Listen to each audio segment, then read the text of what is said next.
जान तब के खैबै खूबे घूरा के जान तिलवा तिलकुट खैबै चूड़ा के जान तब के खैबै खूबे घूरा के जान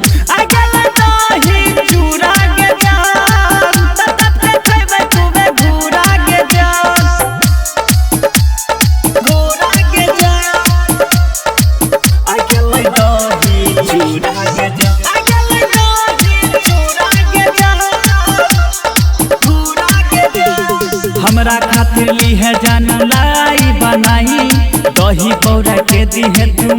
के खिलाई हमरा खातिर ली है जान लाई बनाई दही पौरा के दी है तुम के खिलाई मुढ़ी से निकाल दी है सूरा के जान तब तो खैबै खूबे घूरा के जान आ गेलै दही चूड़ा के जान तब के खैबै खूबे घूरा के जान आ गेलै दही चूड़ा के जान तब के खैबै खूबे चूड़ा के जान घूरा के जान आ गेलै दही चूड़ा के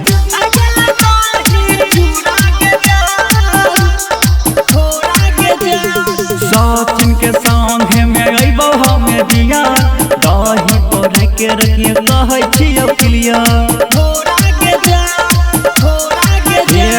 सचिन के संगे में अइबो हमे दिया दही पौरा के रखिए कहै छियौ क्लियर पवन लोलपुरिया खैतो पूरा के जान तब के खैबो खूबे घूरा के जान